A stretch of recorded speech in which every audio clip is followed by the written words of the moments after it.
loneliness isn't about being around people. It's about feeling connected. And real connection, that takes courage. So the question isn't, how do I find more people? The question is, how do I start showing up in a way that lets me be truly seen? And that's what we're diving into today. Because if you've ever felt that quiet ache of loneliness, even in a room full of people, you're not alone. And the way out, it starts with a choice to be real, a choice to let yourself be known. First, loneliness isn't about being alone. It's about not feeling seen. I used to think loneliness meant sitting by yourself on a Friday night with nowhere to go, that it was about being isolated, without friends, without company, but that's not what loneliness really is. Loneliness is standing in a crowded room and feeling like no one truly sees you. It's sitting at a dinner table surrounded by people you love, but carrying a secret weight on your chest because no one really knows what's happening inside you. And the truth is, loneliness isn't just painful, it's dangerous. Studies show that chronic loneliness has the same impact on our health as smoking 15 cigarettes a day. It weakens our immune system, raises our stress levels, and even increases our risk of heart disease. But here's the tricky part. We don't always recognize it for what it is. We tell ourselves, I shouldn't feel this way. I have people in my life. We convince ourselves that because we have friends, coworkers, or family around, we can't possibly be lonely. But the hardest kind of loneliness isn't about being physically alone. It's about feeling emotionally disconnected. I once had someone tell me, I have 100 people I could call, but not one person I feel like I could really talk to. And that hit me. Because that's the real problem, isn't it? We've never been more connected, social media, group chats, Zoom calls, you name it. But somehow we've never felt more disconnected. Because connection isn't about access to people, it's about depth. It's about the quality of the relationships we have, not the quantity. Think about it. How often do we go through the motions of relationships without ever really showing up as ourselves? We play the part. We ask the right questions. How's work? How are the kids? What did you think of that game last night? We have conversations, but they stay on the surface. And sometimes, even with the people closest to us, we hold back. We avoid saying, actually, I've been struggling, or I feel really lost right now, or I don't think anyone really knows me. But here's the thing. The moment we start editing ourselves in relationships, we start feeling lonely in them. Because connection, real connection, requires us to be seen, and being seen, that's scary. It means letting people witness not just the parts of us that are polished and presentable, but the parts that are messy and uncertain. It means allowing ourselves to be known, not just liked. And I get it. We hesitate because we think, what if I open up and they don't understand? What if I share something real and it's met with silence? But the real risk isn't in being vulnerable. The real risk is spending our whole lives surrounded by people who don't actually know who we are. We are wired for connection. We need it, not the superficial, let's catch up soon kind, but the deep, soul-filling kind, the kind that says, I see you, I hear you, you matter. And that kind of connection, it's not built by accident. It's built by showing up as our whole selves. Loneliness doesn't go away when we add more people to our lives. It goes away when we start allowing ourselves to be seen by the people already in it. Second, we often build walls instead of bridges. Most of us don't even realize we're doing it. We want connection, we crave it, but at the same time, we're terrified of it. So without even thinking, we start building walls, little by little, brick by brick, not to keep people out, but to keep ourselves safe. It starts small. Someone asks how we're doing, and instead of telling the truth, we say, oh, I'm good, just busy. We keep the conversation light. We laugh at jokes that don't really land. We nod along even when we don't agree. And before we know it, we've become experts at performing connection rather than actually experiencing it. Why? Because real connection requires us to be seen. And being seen feels risky. It opens the door to judgment, rejection, or maybe worst of all, indifference. So we protect ourselves. We put on a version of ourselves we think is more acceptable, more likable. We don't let people get too close because if they don't get close, they can't hurt us. I see this happen all the time in friendships, relationships, even in families. We avoid the hard conversations. We downplay our struggles. We convince ourselves that if they really knew me, they wouldn't love me the same way.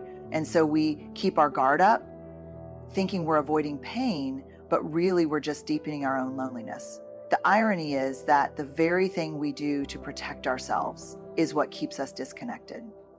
Because connection can't happen if there's a wall between us. And the most dangerous part, the longer we keep that wall up, the more we start believing the lie that no one really wants to know the real us. I've met people who are surrounded by friends but feel completely alone because they've convinced themselves they can't show up as their true selves. And maybe you felt that too. The ache of being in a relationship where you're only showing 50% of who you are. The exhaustion of constantly filtering yourself, measuring your words, making sure you never take up too much space. It's lonely, isn't it? And if we're honest, we're not just afraid of rejection. We're afraid of disappointing people. We tell ourselves, if I stop being the funny one, will they still want me around? If I admit I'm struggling, will they see me differently? So we keep up the act. But here's the truth. The people who love you for the version of yourself that you perform don't actually love you. They love the mask. And that's not real connection. It's a transaction.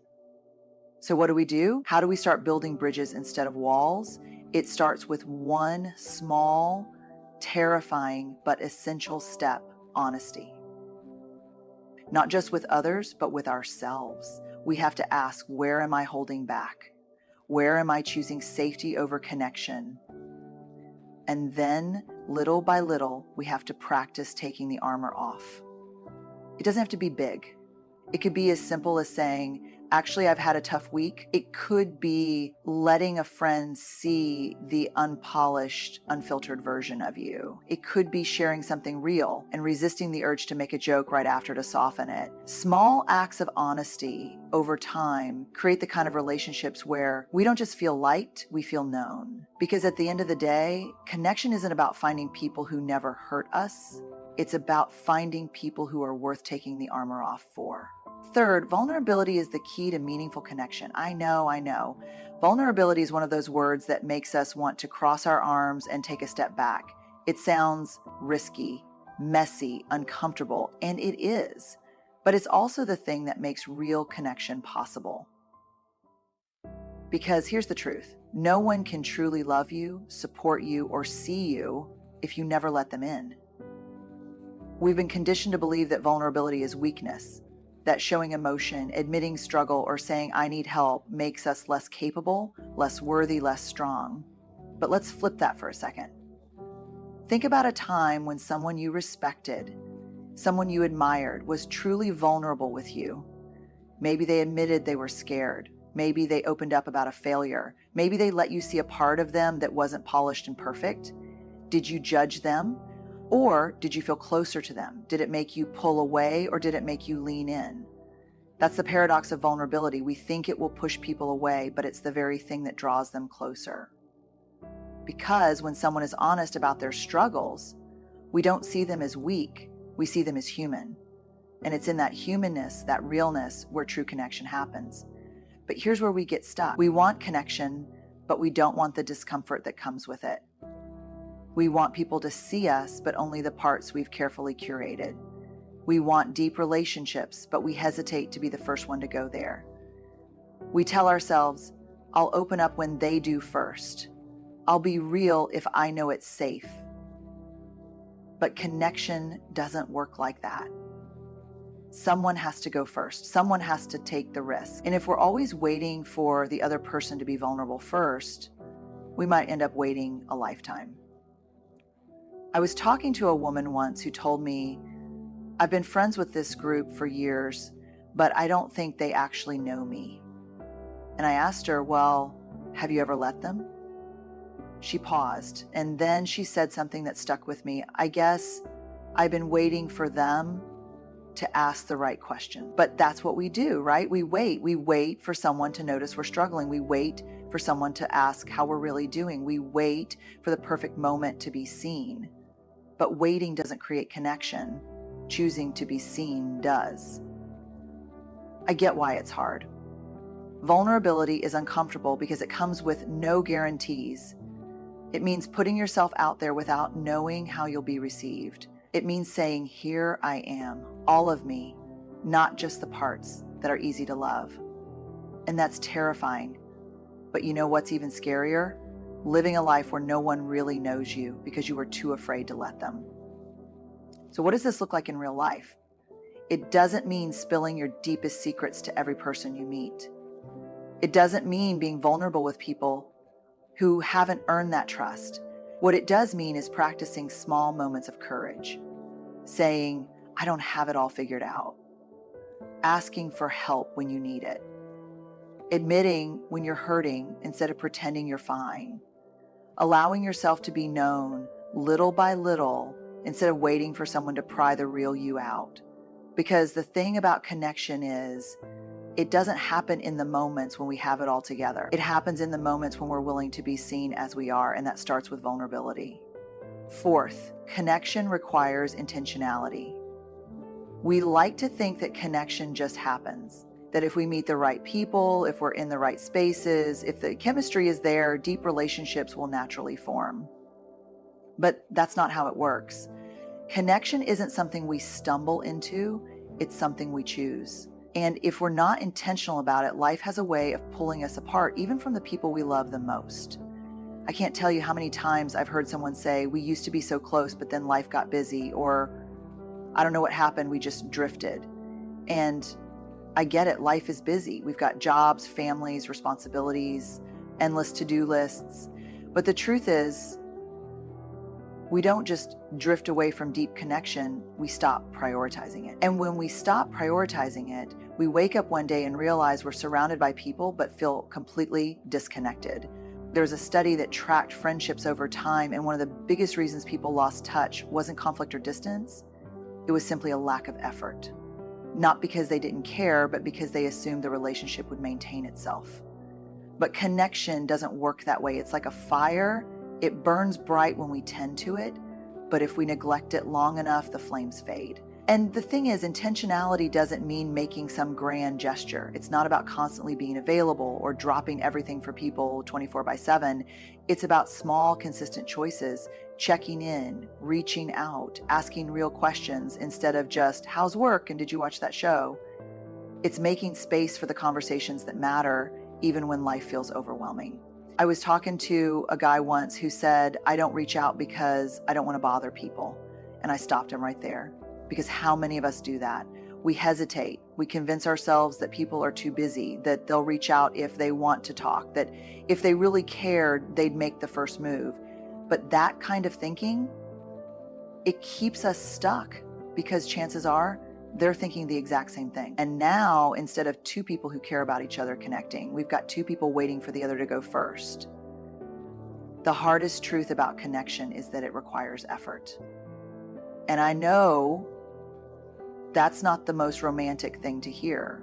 We want connection to be effortless, easy, organic, but real relationships, the ones that make us feel seen, the ones that fill us up, the ones that actually matter, they don't just survive on their own. They need care, they need time, they need us to be intentional about keeping them alive. And this isn't just about friendships or romantic relationships, it's about every meaningful connection in our lives, our families, our colleagues, our communities.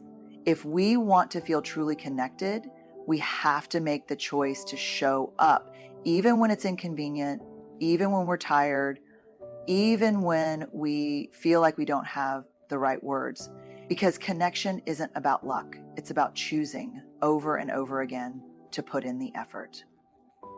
Fifth, giving connection is the fastest way to receive it. When we feel lonely, our instinct is to turn inward. We wait for someone to reach out, for someone to notice, for someone to make us feel seen. We think, if only I had deeper friendships, if only someone checked in on me, if only People made me feel more included, then I wouldn't feel this way. But the paradox of loneliness is that the more we retreat, the more disconnected we become. And the way back isn't waiting for connection, it's giving it. I remember a conversation I had with someone who told me, I feel like no one really cares about me. And I asked, okay, when was the last time you reached out to someone else? Not because you needed something, but just to let them know you care. They thought for a moment and then said, I don't know. And I get it. When we're feeling isolated, the last thing we want to do is be the one to make the first move. It feels unfair, right? Like, why should I have to be the one to reach out? Why should I be the one doing the work? But that's exactly the mindset that keeps us feeling disconnected, because connection isn't a transaction. It's something we create. And one of the fastest ways to stop feeling invisible is to make someone else feel seen.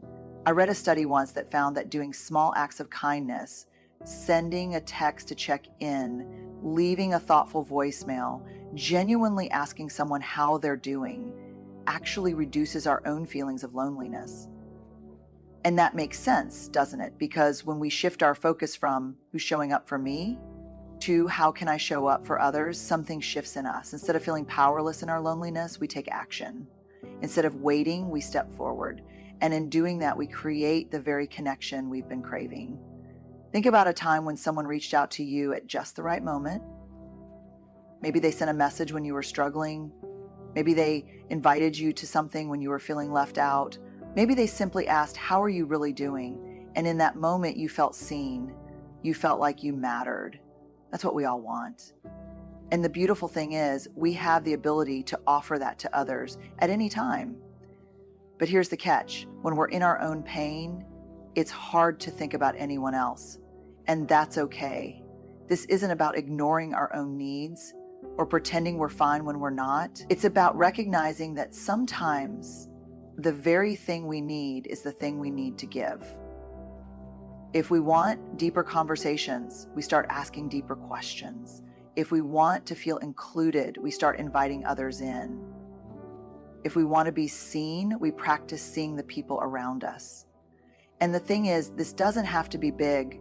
It's not about grand gestures or life-changing moments. It's about the little everyday choices, sending a text, remembering a birthday, looking someone in the eye and really listening.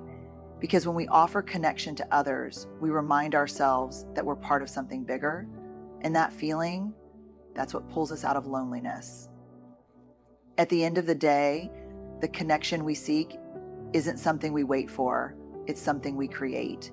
And the more we give it, the more it comes back to us. Loneliness isn't about the number of people around us, it's about the depth of our connections. And the truth is, deep, meaningful connection doesn't just happen. It requires us to be intentional. It asks us to show up as our real selves, to take the risk of vulnerability, to reach out instead of waiting, and to give the very thing we're longing to receive. So if you're feeling lonely, even in a crowded room, know this. You are not alone in that feeling, and more importantly, you are not powerless to change it.